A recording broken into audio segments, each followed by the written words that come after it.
Hello guys. අද අපි Thailand වල ඉන්න දෙවනි දවස හොඳටම වහිනවා.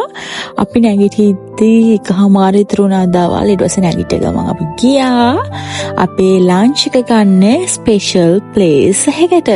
ඒක තමයි චිරකාන් රෙස්ටෝරන්ට් එක.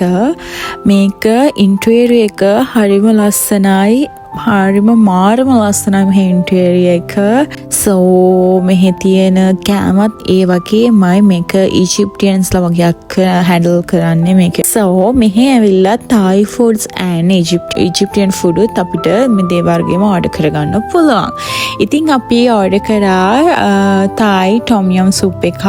මගේ ඒ කියන්නේ මම ඊට කලින් මේක බීලා නැහැ.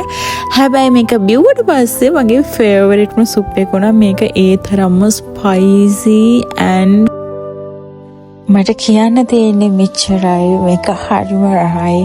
එකපාරක් හරි ඔයාලා ආවොත් මේ රෙස්ටෝරන්ට් එකට ගිහිල්ලා මේක try කරලා බලන්න. ඊට පස්සේ මම orange slush එකක් order කරා. මේ orange slush එක මගේ ඒකත් හරිම රහයි.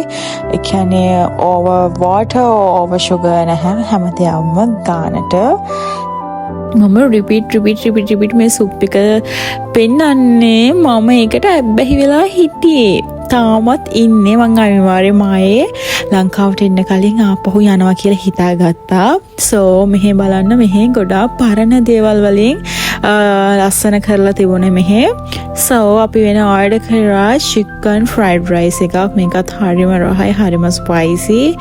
එතකොට මේ මම ෆස්ට් ටයිම් තමයි මම මෙහෙම දාගන්නේ. මේකේ ලුණු, පොඩි ලුණු, රතු ලුණු, කොට ඉඟුරු, ලොකු කොලයක් තියෙන එක කරපිංචා.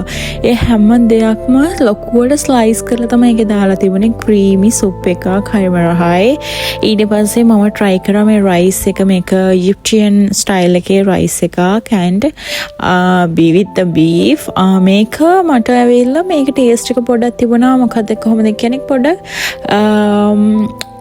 sweet taste එකක් වගේ. මම normally main dish එකත් එක්ක sweetව කිසිම දෙයක් මම කන්න කැමති කෙනෙක් නෙමෙයි. ඒ නිසා මට ඒක පොයි sauce එක පොඩ්ඩක් sweetව තිබුණ නිසා යාලා මට දුන්නා chili flakes එක පොඩි spicy mix එකක්. ඒකත් දාගෙන කැවුම shape.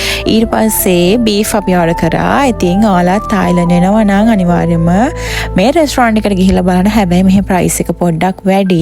හැබැයි කෑමත් හරිම රහයි. ඒ වගේ try කරන්න ආස කට්ටිය ඉන්නවා නම් අනිවාර්යයෙන්ම ගිහිල්ලා කාලා බලන්න. තායිලන්ඩ් ආවොත් හැමෝටම සුබ දවසක්. පරිස්සමෙන් ඉන්න.